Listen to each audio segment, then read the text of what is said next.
Right, Hello. hello one and all. We have a match to present from the Platinum and Diamond tournament. It is Zerg versus Zerg between Ecstatic and ClassicK. Ecstatic will be spawning in the 3 o'clock position as the Orange Zerg, where ClassicK will be in about the 7 o'clock position as the Blue Zerg. Yep, and we are playing this match on IC Cup Test Bug. Ecstatic giving a shout out to Reddit. Our StarCraft, definitely a great source of information on LoLs, in my opinion. Yes. This map is a little different than most maps we'll see. It is. It's a 3-player map. And both players are going to actually send their scouting overlords to the wrong position. So both players are, making a wrong decision there, so therefore neither one's making a right decision. So in that case, neither one of them are really in the wrong. How's that for philosophical That's deep, man. thinking? That's deep. I know. We do have 4 watchtowers on this map, which is a lot of watchtowers, but only one of them is open at the start. The other 3 of them, you have to destroy destructible rocks, but they give you vision all the way up to your opponent's natural. Right. Now, I do want to, say a few things about these rocks. It is absolutely crucial that you can have your Xel'Naga tower under control. For instance, if your opponent has it, he can see everything that's coming out of your natural in ways of units and ways of harvesters to find out where your expansions are and such. However, if you have it, then it's extremely easy to base your army there and defend all of these expansions next to you. There are a lot of expansions around the map that are right next to you, and all of them can be spotted using your Xel'Naga tower. You have to use these to have map control, so you have to figure out when the perfect time to destroy them is, so you can actually hold them instead of your opponents coming in and stealing it from you. We see fairly similar builds. They both went for what appears to be a 13 pool, except Ecstatic got his gas, while ClassicK is just now taking his gas.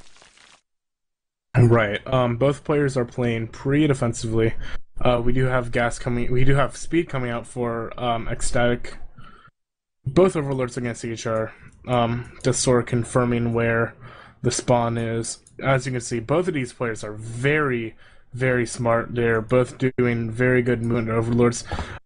You can see those 2 overlords met almost at the exact midpoint between those bases, and at the same time, the 2 overlords at the top broke off from scouting the top. So both of them are on top with overlord scouting, which is a very important skill to have in Zerg versus Zerg. You need to have those overlords spread out as much as possible. We do have four Zerglings running across the map for Ecstatic. I hope he goes for these rocks, which he's not going to. He's just gonna... He's just gonna run into the natural. The rocks take a long time to destroy, so he's really just going to go around here and just start scouting with these 6 Zerglings. He's going to kill just some initial scouting drone. 2 more Zerglings came out, they actually can't intercept it. There's a rope horn coming up for ClassicK while Ecstatic is going for the Banelings, so... It looks like Ecstatic really just wants to end us right now. He has a total of 12 Zerglings out, and 5 of them just more from the Banelings. He has to attack before these ropes get out, which isn't going to happen. He may. He's only got 1 roach out right now. The R3 coming out now can make a wall, but these Banelings need to get up that ramp. He needs to start fighting. Here we go. Oh!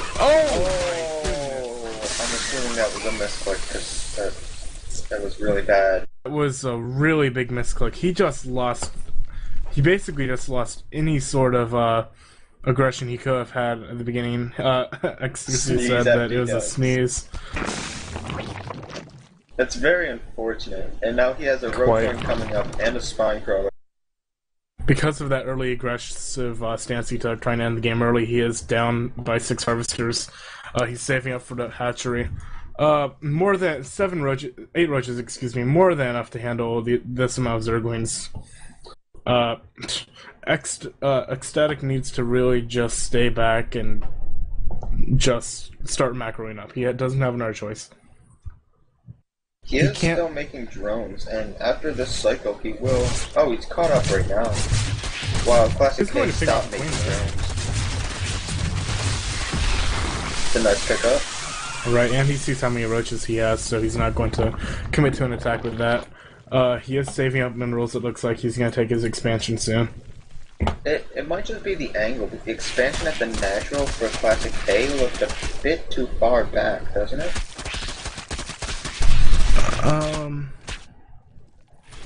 It's the angle. I'm fairly certain this is a mainly symmetric map.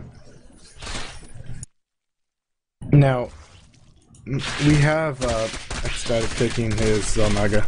He needs that map control. He needs to see what's coming as soon as possible. And he's going to do that as soon as he gets his Zelnaga tower. He does have an expansion coming up, too. Right, the hatchery, the expansion for ClassicK actually just finished, so that macro is going to be even higher now. And the layer coming up. I wonder if this is going to be for either higher tech or if he's just going to upgrade his roaches. Because roaches are a very good unit. An Overlord actually, next to our orange players, Zelnaga is actually staying here at 15 health. Sword got chased away by a queen. You know, you have to be careful in ZVZ not to let your overlords get picked off. Every single one's extremely important. At least in the early game. ClassicK is playing surprisingly defensive after, you know, his opponent went for such an aggressive build at start. He is basically ahead, and he's not really taking advantage of it. His opponent didn't have roach tech earlier, excuse me, but you know, he sort of lost that timing window.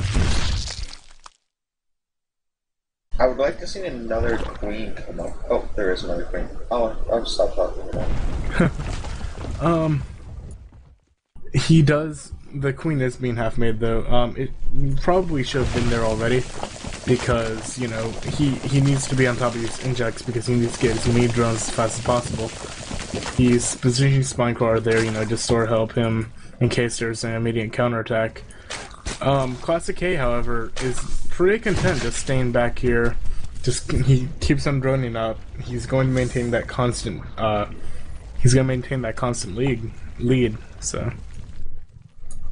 I would have liked to see like an Evo chamber and Spinecrawler wall off between the hatchery and the ramp, but he threw down a creep chamber, which kind of just messes everything up. Right. Right. Zerg buildings, you know, people don't really usually think of using them to block off too often, especially in lower leagues. Plat Diamond do a little bit better of a job of doing it, but, you know, you really want to just, especially in CVZ, you want to just cut off the Zerglings any way you can. Oh, and by the way, I'd like to point out that ClassicK actually has his opponent Zelnaga controlled. So there we go, what I was saying earlier. Anytime a unit comes out, he knows exactly what kind of tech he has, he knows when he's moving out. It's just so huge to have that Zelnaga tower. I thought you were going to say ClassicK is getting infestors. That is also true. Because these infestors will shut down the roaches because they do extra damage, and they would keep the Zerglings from moving. Yep, just straight kill Zerglings in most cases, but right, because, you know, he has his advantage. They may have equal amounts of roaches. Right now, ClassicK has 18, and 25 are from Ecstatic, several just spawned. However, those infestors just make so much difference. ZVZ, roach bells are just, you know, basically who has more infestors and who places down better fungals. We do have a third coming down for ClassicK. I'm surprised he took that one rather than the one at the AOCI position. It's going to be a bit harder for him to control this one, but he will be able to be more aggressive if he rallies his army over there. The drone count has actually swung in Ecstatic's favor, which is surprising because in the early game he was way far behind. And ClassicK is going to lose a scouting overlord. Now, even though that is true, he may be ahead in drones. However, every single time that Ecstatic's been making drones, ClassicK has been making units, and now they're tied. so there's a distinct unit advantage between army advantage for ClassicK. Those 3 infestors, like we said, infestors do such a good job in ZVZ. This is going to be very one-sided if Ecstatic doesn't spawn the right way. I would really... That Zelnaga tower did give him adequate vision to see this army coming, so he is going the wrong way. Here we go. I think ClassicK... Oh, no, The Lynx tried to do a run by, but they get stopped by fungal growth. However, he's not doing good fungals, and these infestors are just so... There's the great fungal. These roaches are definitely superior. There is one spine crawler, but I don't see that doing too much. This actually looks like it's going to be an even fight because of the spine crawler there. Reinforcements are spawning in. This infestor doesn't have fungal. It doesn't need to run away. All the reinforcements spawn right now. Infestors of our orange Zerg, like statics, are just coming out. So it's basically very even right now. He doesn't have pathogen glands, so he doesn't start with an extra 25 energy. Reinforcements are actually rallying straight to Orange's base, so that's... He's gonna lose a few units because of that. 1 infestor, 2 infestors. Oh, One, ClassicK has more roaches, Ecstatic has less roaches, sort of mirrored out just now with that spawn, but... I want to see Ecstatic get his roaches right where one of his overlords is on the high ground. Or, not his roaches, his infestors, to lay down some big fungal growths. And make them safe at the same time. Right now, it's all about these fungal growths. We have a bunch of Lynx who are going to run to the side. They're going to try to come around and kill the infestors in the next large engagement. However, there is an overlord that sees these. So... Ecstatic does have his 3rd base, but there's no drones on it. I think he's right now just using it as a macro hatch. And here comes the big engagement. Oh, huge fungal by Ecstatic. Another huge fungal by ClassicK. Lynx are coming from the back to try to deal some more damage. They are going to distract the roaches, but there's just way too many. There was such a good concave from ClassicK going into that fight that those fungal growths, they didn't do as much damage as they could have. And more reinforcements are going to pour in because he's on 3 bases. He does have 8 more roaches that are going to pop soon. There are 2 infestors on top. Neither of them have enough health though. They can only just drop down a few infested Terrans. ClassicK actually just putting a spine core right under his army just to sort of help some more. Doesn't really need it though. All these drones will be fall off the line and start fighting ClassicK's roaches. I think we might see a GG soon. Yep, we're gonna see a GG any second. Still not enough for fungal. He's just throwing infested Terrans in desperation. There goes a GG from our orange Zerg player Ecstatic. That was a good game. I think what hurt him a lot, hurt Ecstatic a lot, was his early game pressure. Put him so far behind in the macro game.